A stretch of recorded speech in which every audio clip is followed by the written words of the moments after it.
नमस्ते दोस्तों, आज सुनिए चैनल में आपका स्वागत है।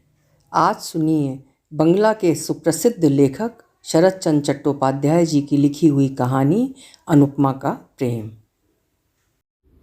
प्यार एक अजीब शय है। इसमें एक तरह की जिद और सनक होती है। वो सनक हर किसी के समझ के बाहर होती है।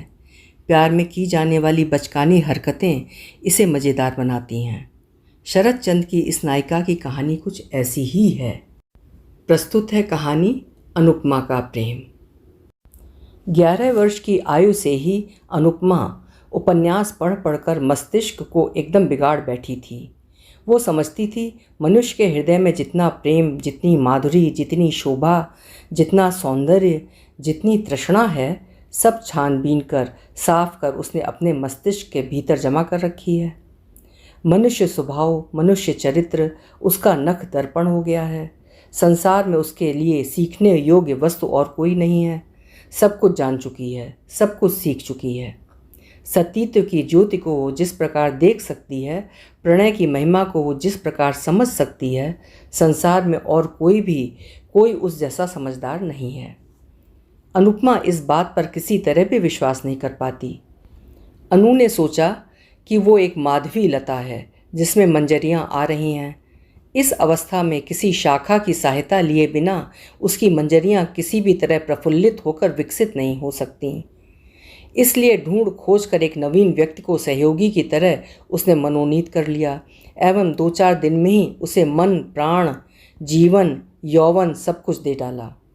मन ही मन देने अथवा लेने का सबको अधिकार है, परंतु ग्रहण करने से पूर्व सहयोगी को भी बताने की आवश्यकता होती है। यहीं आकर माधवी लता कुछ विपत्ति में पड़ गई।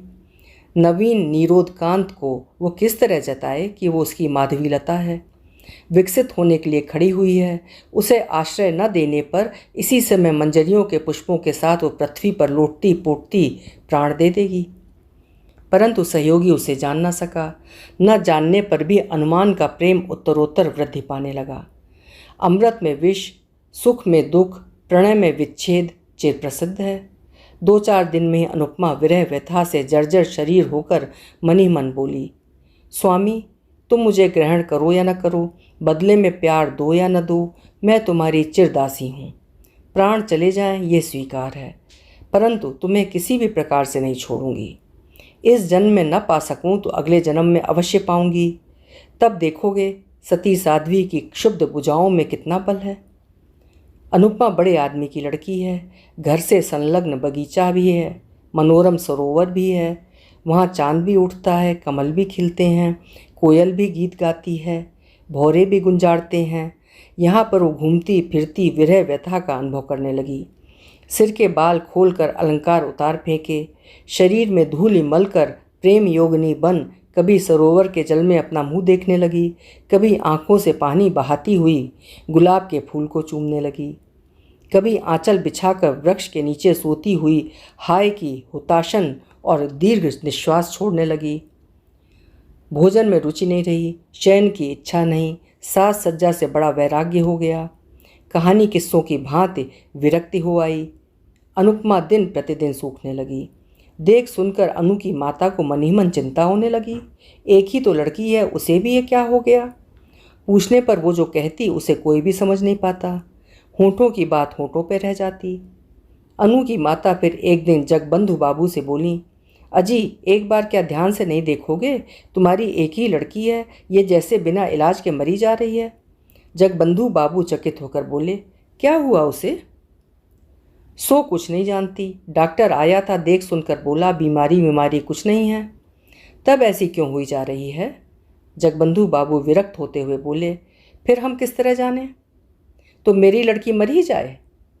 ये तो बड़ी कठिन बात है। ज्वर नहीं, खांसी नहीं, बिना बात के ही यदि मर जाए तो मैं किस तरह से बचाए रहूँगा। गृहिणी सूखे मुंह से बड़ी बहू के पास लौटकर बोली, बहू मेरी अनु इस तरह क्यों घूमती रहती है। किस तरह जानूँ माँ, तुमसे क्या कुछ भी नहीं कहती। कुछ नहीं। गृहिणी प्रायः रो पड़ी। तब क्या होगा। बिना खाए बिना सोए इस तरह सारे दिन बगीचे में कितने दिन घूमती फिरती रहेगी और कितने दिन बचेगी। तुम लोग उसे किसी भी तरह समझाओ, नहीं तो मैं बगीचे के तालाब में किसी दिन डूब मरूंगी। बड़ी बहू कुछ देर सोचकर चिंतित हुई, फिर बोली, देख सुनकर कहीं विवाह कर दो, गृहस्थी का बोझ पड़ने पर अपने आप सब ठीक हो जाएगा। ठीक बात है, तो आज ही ये बात मैं पति को बताऊंगी। पति ये बात सुनकर थोड़ा हंसते हुए बोले, कल ही काल है, कर दो, ब्याह करके ही देखो, यदि ठीक हो जाए। दूसरे दिन घटक आया। अनुपमा बड़े आदमियों की लड़की है, उस पर सुंदरी भी है, वर के लिए चिंता नहीं करनी पड़ी। 1 सप्ताह के भीतर ही घटक महाराज ने वर निश्चित करके जगबंधु बाबू को समाचार दिया। पति ने यह बात पत्नी को बताई, पत्नी ने बड़ी बहू को बताई, क्रमशः अनुपमा ने भी सुनी। 2-1 दिन बाद एक दिन सब दोपहर के समय मिलकर अनुपमा के विवाह की बातें कर रहे थे।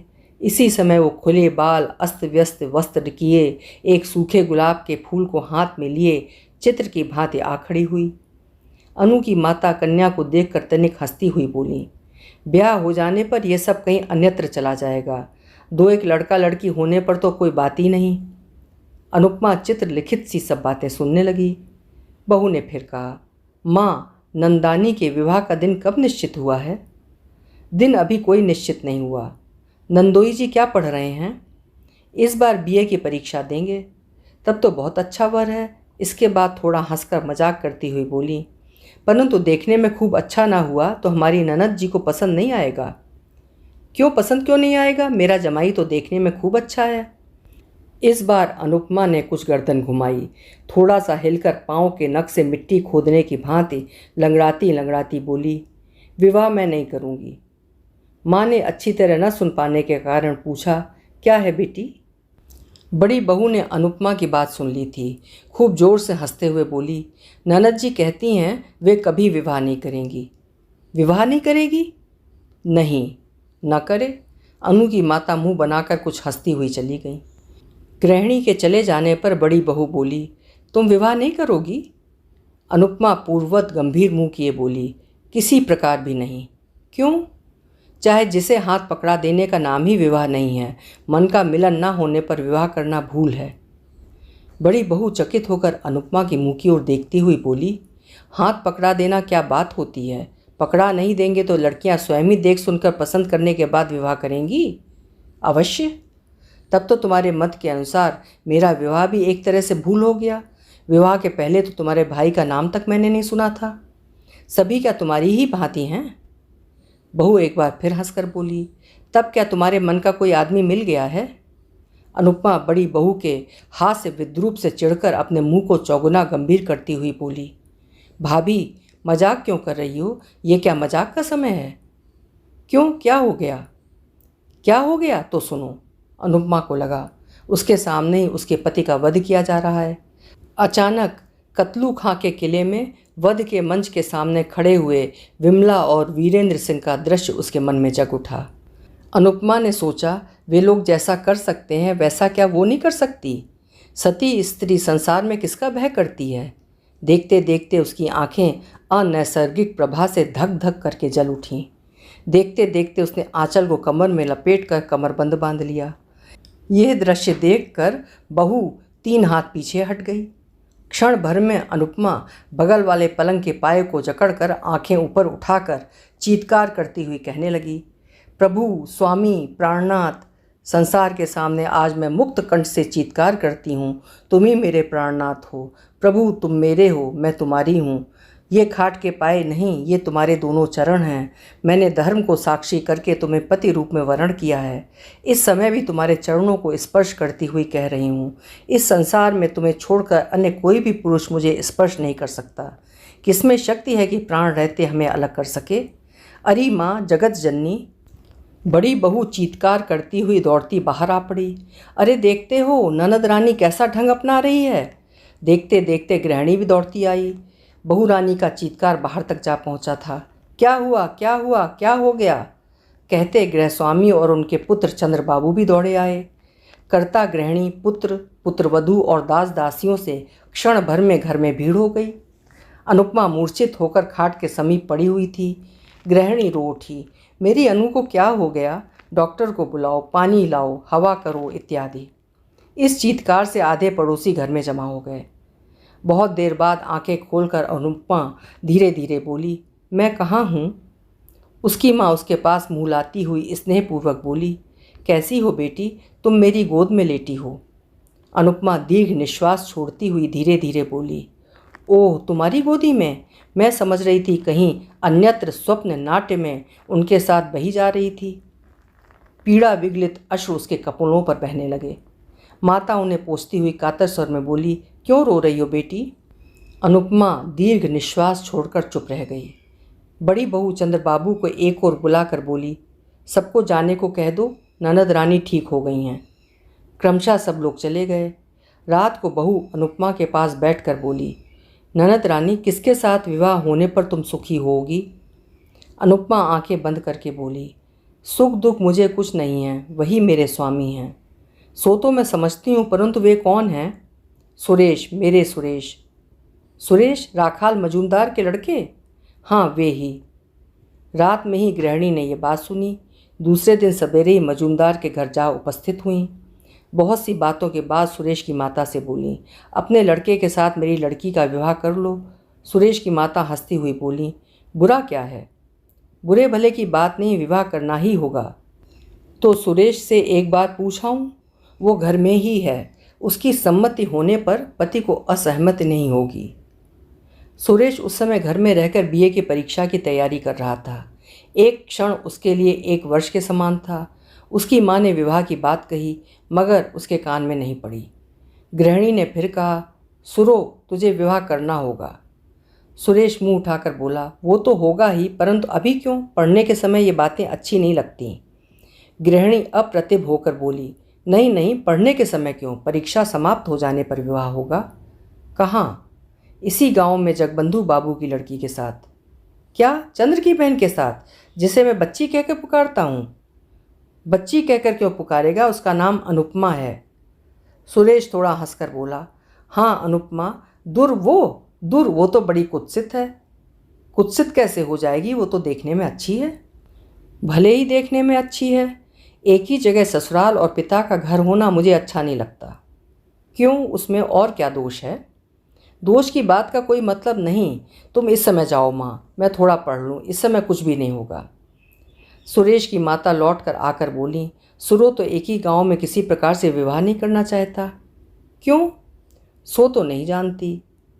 अनु की माता मजूमदार की गृहिणी का हाथ पकड़कर कातर भाव से बोली, ये नहीं होगा बहन, ये विवाह तुम्हें करना ही पड़ेगा। लड़का तैयार नहीं है, मैं क्या करूं बताओ? ना होने पर भी मैं किसी तरह नहीं छोड़ूंगी। तो आज ठहरो, कल फिर एक बार समझा देखूंगी, यदि सहमत कर सकी तो। अनु की माता घर लौटकर जगबंधु बाबू से बोली, उनके सुरेश के साथ हमारी अनुपमा का जिस तरह विवाह हो सके वो करो। पर क्यों बताओ तो? राम गांव में तो एक तरह से सब निश्चित हो चुका है, उस संबंध को तोड़ दें क्या? कारण है। क्या कारण है? कारण कुछ नहीं, परंतु सुरेश जैसा रूप गुण संपन्न लड़का हमें कहाँ मिल सकता है? फिर मेरी एक ही तो लड़की है, उसे दूर नहीं ब्याहूंगी। सुरेश के साथ ब्याह होने पर जब चाहूँगी तब उसे देख सकूँगी। अच्छा, प्रयत्न करूँगा। प्रयत्न नहीं, निश्चित रूप से करना होगा। पति नथ का हिलना डुलना देखकर हंस पड़े। बोले, यही होगा जी। संध्या के समय पति मजूमदार के घर से लौटकर आकर गृहिणी से बोले, वहाँ विवाह नहीं होगा। मैं क्या करूँ बताओ? उनके तैयार न होने पर मैं ज़बरदस्ती तो उन लोगों के घर में लड़की को नहीं फेंकाऊँगा। करेंगे क्यों नहीं? एक ही गांव में विवाह करने का उनका विचार नहीं है। गृहिणी अपने मस्तिष्क पर हाथ मारती हुई बोली, मेरे ही भाग्य का दोष है। दूसरे दिन वो फिर सुरेश की माँ के पास जाकर बोली, दीदी विवाह कर लो। मेरी भी इच्छा है, परंतु लड़का किस तरह तैयार हो? मैं छिपाकर सुरेश को और भी 5,000 रुपये दूंगी। रुपयों का लोभ बड़ा प्रबल होता है। सुरेश की माँ ने यह बात सुरेश के पिता को जताई। पति ने सुरेश को बुलाकर कहा, सुरेश तुम्हें विवाह करना ही होगा। क्यों? क्यों? फिर क्यों? इस विवाह में तुम्हारी माँ का मत ही मेरा भी मत है, साथ ही साथ एक कारण भी हो गया है। सुरेश सिर नीचा किए बोला, ये पढ़ने लिखने का समय है, परीक्षा की हानि होगी। उसे मैं जानता हूँ बेटा, पढ़ाई लिखाई की हानि करने के लिए तुमसे नहीं कह रहा हूँ। परीक्षा समाप्त हो जाने पर विवाह करो। जो आ गया। अनुपमा की माता की आनंद की सीमा न रही। फौरन ये बात उन्होंने पति से कही। मन के आनंद के कारण दास दासी सभी को ये बात बताई। बड़ी बहू ने अनुपमा को बुलाकर कहा, ये लो, तुम्हारे मन चाहे वर को पकड़ लिया। अनुपमा लज्जापूर्वक थोड़ा हंसती हुई बोली, ये तो मैं जानती थी। किस तरह जाना? चिट्ठी पत्री चलती थी क्या?